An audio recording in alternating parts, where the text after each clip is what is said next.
socialdemokratai ir demokratai 2 kartus smarkiai pamelavo. Kalbėkim taip, kad mokesčių padidinimas jį mokės ne valdžia, ne vyriausybė, jį mokės gyventojai ir verslai. Natūralu, kad tie žmonės, kurie gaus didesnės pajamas, galbūt ir vienkartinės pajamas, jie tikrai turės didelį interesą eiti į šešėlį. Visgi reikalauti iš valdančiosios koalicijos, kad jie nestabdytų tai, kas yra Lietuvos sėkmė. Sureikšminkim. Liberalų sąjūdžio tinklalaidė, kurioje atskiriame faktus nuo politinio triukšmo. Pokalbiai su politikais ir savo reikalo žinovais. Aktualiai, racionaliai, liberaliai.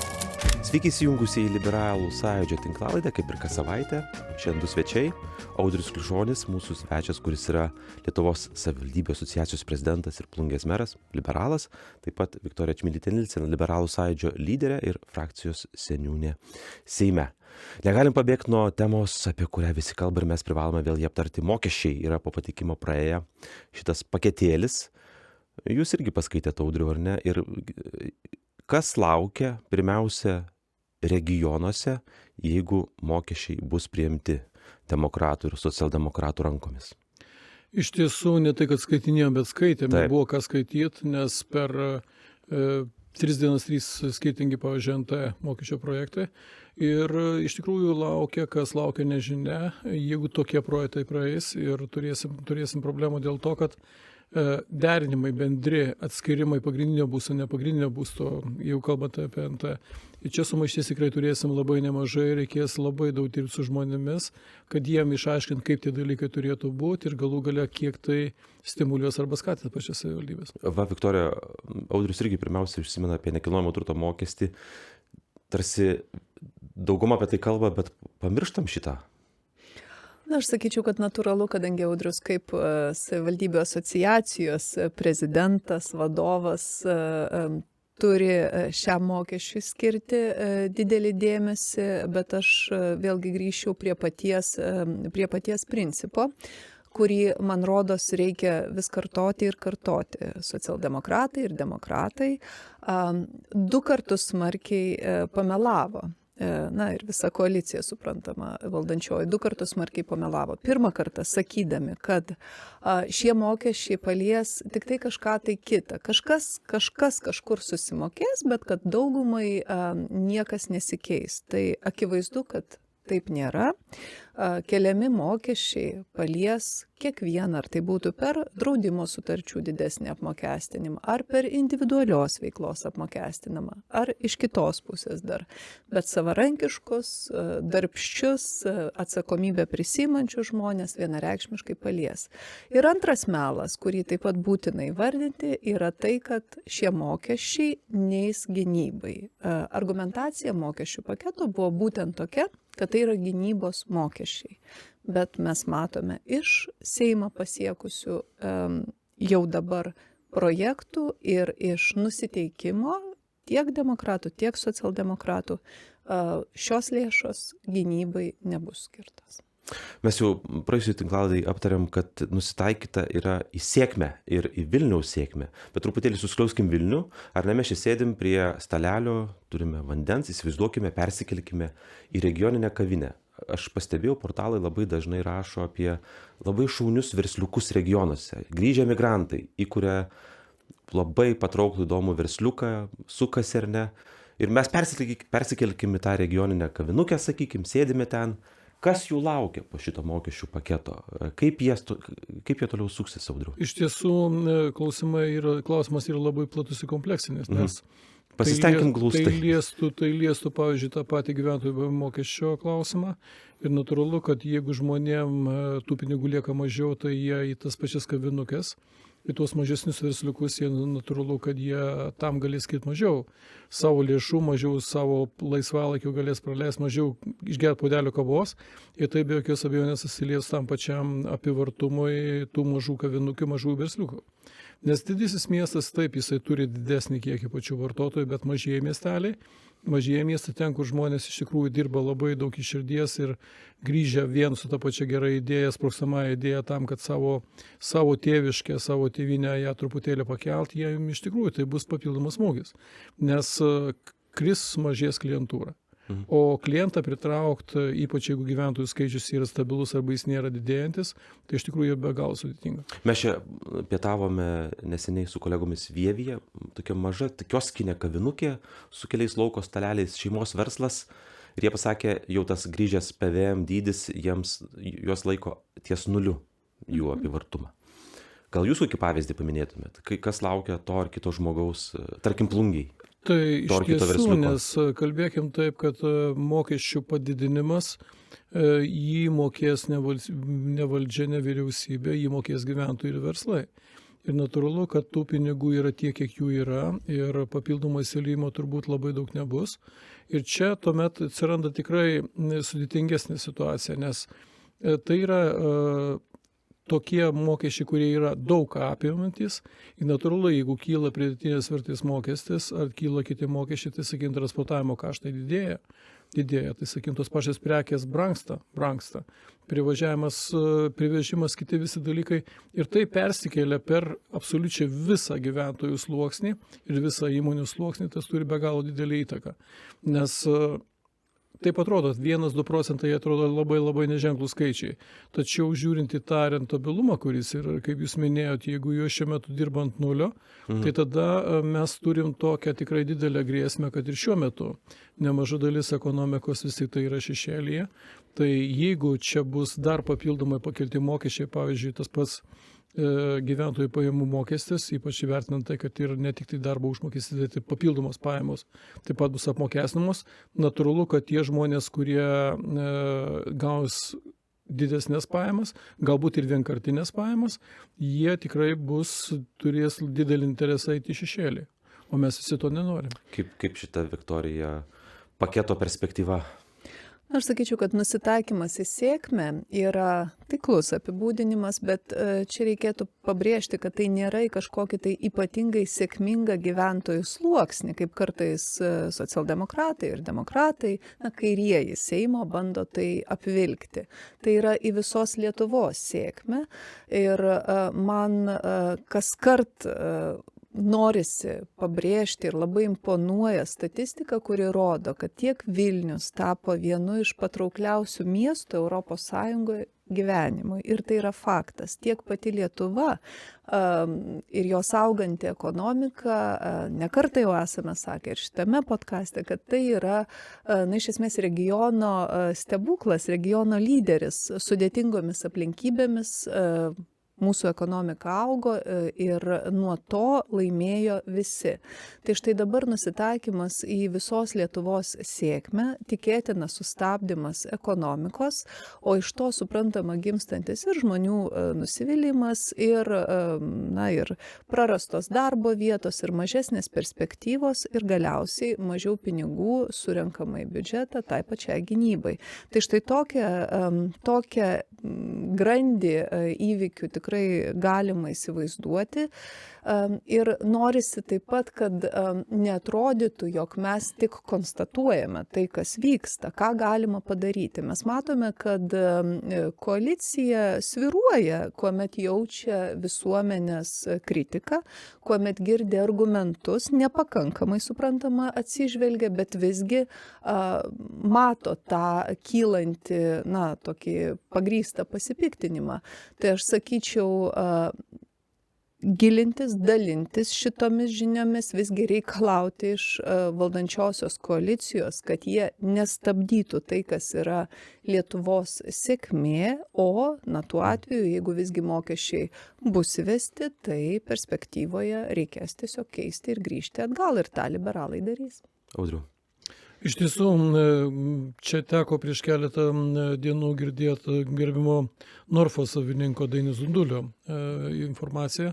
Ir jeigu šiuo metu yra surinkimas 9,3% didesnis mokesčių, tai yra iš tikrųjų didelė sėkmė mūsų pačios valstybės, nes viena, tai yra galbūt dalis išėjo iš šešėlio. Viskas auga. Taip. Viskas auga. Ir tada klausimas yra, ar pjaut tuos augančius, ar kaip tik tai skatint šiuo atveju ūkininkai, sakykime, jie kaip tik tai duotų daugiau dar papildomų stimuliatorių tam, kad tas augimas būtų didesnis.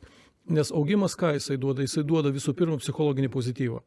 psichologinį pozityvą, nes jeigu regionuose, jeigu atsiranda greenfieldai, brownfieldai, ten, kur iš tikrųjų žmonės stato gamyklas, jie investuoja papildomai, tai yra tos pačios darbo vietos, tai yra stabilumas ekonomikos ir tuomet tu matai tą augimą per perspektyvą.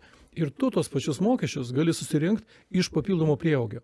Ir tai būtų pozityvas visai absoliučiai aplinkai. Tai šiuo atveju aš galbūt matyčiau būtent stimuliavimo reikia.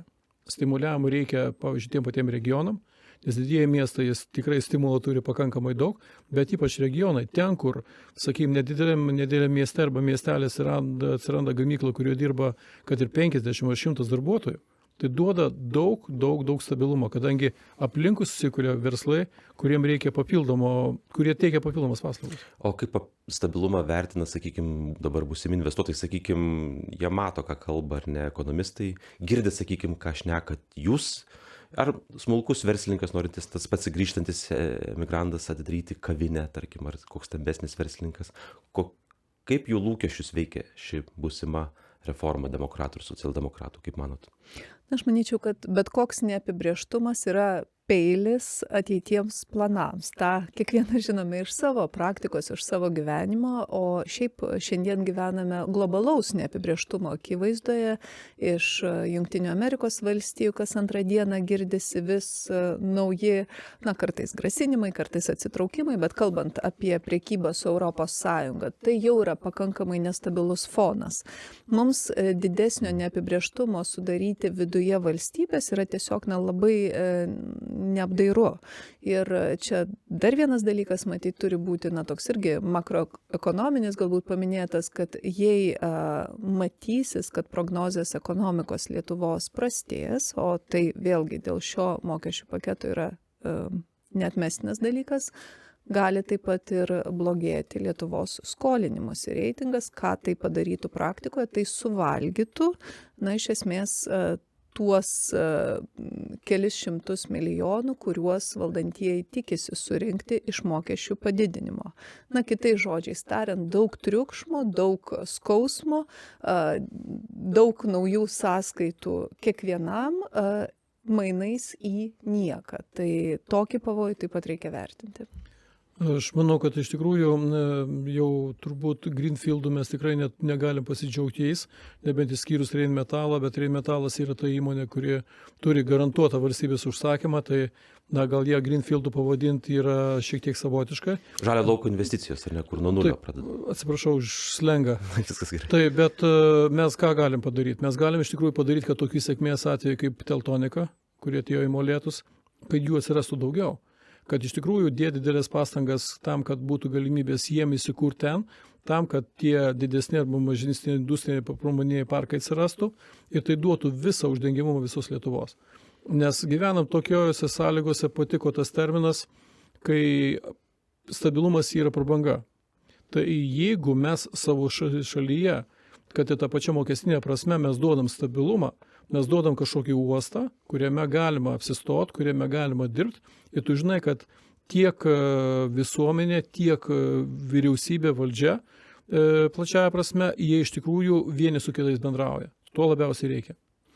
Mokestinė prasme mes užsiminėm truputėlį apie nekilnojamo turto mokestį ir toks jis yra, kaip, valdantieji pristato tai kaip kompromisą. Pats skaitė 3 projektus. Ir kaip tas kompromisas? Jau ketvirtas yra. Tai ar čia kas atsakomybės dalymasis ar permetimas jums savivaldybininkams? Manyčiau, kad yra kažkoks miksas, kažkoks padarytas miksas, bet tas, kas tinka viskam, netinka dažnai niekam. Ir tą problemą turint tokią, kad savivaldybių asociacija teikia 12 pasiūlymų būtent nekomerciniam nekilnojamo turto apmokestinimui.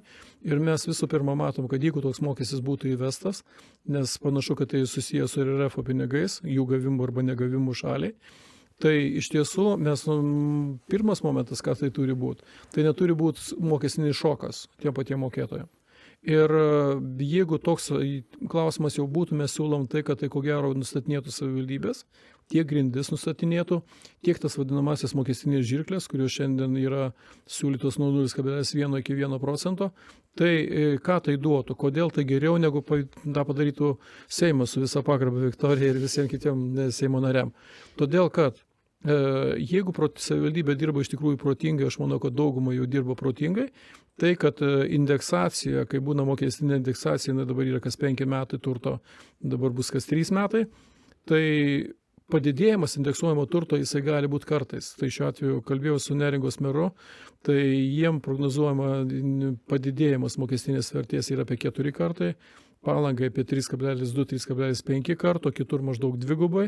Tai iš tiesų reiškia tas žmogus, kuris sumokėjo 400-500 eurų per metus nekilnojamo turto mokesčio, neindeksuoja po indeksacijos. Jeigu nėra taikomos mokestinės žirklės, jis mokės dvigubai daugiau. Savivaldybės jau dirba panašiu modeliu jau daug metų žemės nuomos mokestį, tada, kai yra indeksuojama žemės vertė, jie sumažina mokesčio dydį tam, kad iš tikrųjų nebūtų mokestinio šoko. Šiuo atveju, jeigu tai, kaip padaryta pasiūlymas, paskutinis variantas yra nepagrindiniam turtui, tai būtų būtent numatyti laiptelį, tai reiškia indeksavus, tai iš tikrųjų bus kartais mokėjimas gerokai didesnis. Ir tai iš tikrųjų neduotų stabilumo, neduotų to paties pykčio, duotų tą patį pyktį ir nepasitenkinimą gyventojams, nes tai neadekvatu visiškai. Viktorija, surašė gerbiamasis ministras Šadžius šitą projektą, ne vieną juodraštį paskutinę minutę, bet kalti, kaip matau, bus merai? Po mokesčio. Sąskaita vis tiek žmonėms ateis. Taip. Žinot, čia matyti kalties dalymus ar galbūt kamoliuko permetinėjimo vieni kitiems bus nemažai. Ta matom jau ir iš Sauliaus Skvernelio ir Gintauto Palucko ir Remigijaus Žemaitaičio retorikos. Kiekvienas vis bando kuo toliau nustumti atsakomybę už visą mokesčių paketą, čia neišskiriant nekilnojamo turto niekaip. Ir manau, kad tą matysime ir toliau. Nemanau, kad tai yra komunikacinė problema ministro Šadžiaus. Manau, kad tiesiog koalicija yra sunkiai veikianti, yra labai daug chaoso joje, yra labai daug nesažiningo kalbėjimo viešumoje. Tarkime, ta mintis, kad nekilnojamo turto mokesčio plėtros reikia dėl RRF, ji taip ir nenuskambėjo iš tribūnos, nors ministras nekartą buvo klaustas apie tai. Vėlgi dangstomasi gynybos poreikis, nors mes akivaizdžiai matome, kad ne gynybos poreikiai, o poreikis tesėti dar Vilijos Blinkevičiūtės duotus rinkiminius įsipareigojimus motyvuoja savarankiškų, darbščių, aktyvių žmonių apmokestinimo planus. Tai aš matau daug tokio gudravimo, kurį labai nesunku demaskuoti ir tas suprantama nuvilia. Ir nuvilia liberalių pažiūrų žmonės ar ne pati doktrina, nes liberalai pasisako už ekonomikos augimą ir, tarkim, gynybos finansavimą kitais būdais. Ir kai jūs dabar jau įvardinot, ar ne, kad tai gali pakenkti ekonomikai, tai kaip mes išlaikysime jūsų vertinimu tą sveiką Lietuvos ekonomiką ateinančius metus? Ar išlaikysime? Ar išlaikysime yra didelis klausimas. Jeigu tie sprendimai, kurie šiandieną jau yra Seimo salėje, Seimo rūmuose pateikti, jeigu jie bus realizuoti, tai tikėtina, kad 28 metais kitaip atrodys Lietuvos ekonomika visiškai ir tai pačiai gynybai procentas gali ir augti, bet absoliučiais skaičiais tikrai neakivaizdu, kad daugiau pinigų turėsime. Liberalai nuo pat diskusijos pradžios akcentavo, kad skolinimasis, valstybės valdomo turto peržiūrėjimas ir taupimas yra 3 šaltiniai, kuriais mes galime dabar finansuoti gynybos poreikius ir turėtume tą daryti, apsaugodami 4. ir bene svarbiausią šaltinį - ekonomikos augimą. Ir tas principas, aš esu visiškai įsitikinusi, yra teisingas. Manau, kad prie to ir grįšime, tik panašu, kad teks klystkeliais paklaidžioti, jeigu ši koalicija, demokratai, socialdemokratai, nepersigalvos. Dar papildysit, Audriau, grįžim? Taip, iš tikrųjų paprastai yra naudojami 4 veiksmai matematikoje, tai sudėt, padauginti, atimti, padalint. bet kai mokami tik 2 veiksmai atimti ir padalinti, tai tada iš tikrųjų nėra pati geriausia situacija, nes čia šiuo atveju prieštarauja to pačio paties verslo logikai. Nes verslo logika yra dauginti, didinti, padaryti daugiau, sukurti daugiau. Tai va to susikalbėjimo iš tikrųjų reikia. O čia tiesiog galbūt pacitavimas toks bus, nes jeigu bus įjungtas buldozeris, o panašu, kad buldozeris ko gero bus jungiamas, nepaisant vienokio arba kitokio pasisakymo, galbūt jisai bus šiek tiek aukščiau pakeltų peilių ar žemiau pakeltų peilių, bet peilis vis tiek tai jisai bus. Tai tiesiog turbūt reikės keletos metų, kad tas mažasis ledynmetis jisai praeitų. Tiesiog natūralu, kad kiekviena politinė partija atėjusi į valdžią negyvendina savo politinę programą ir tiesiog turėtų būti kiti pasikeitimai tam, kad iš tikrųjų grįžtumėm vėl prie ekonomikos skatinimo. Tvarka. Ačiū Jums už mintis, ačiū Jums už pokalbį. Viktorija Čmilytė Nilsen ir Audriui Klišoniui. O Jums dėkui žiūrėjusiems, klausiusiems, na ir mes dar sureikšminsim. Ačiū. Laimingai.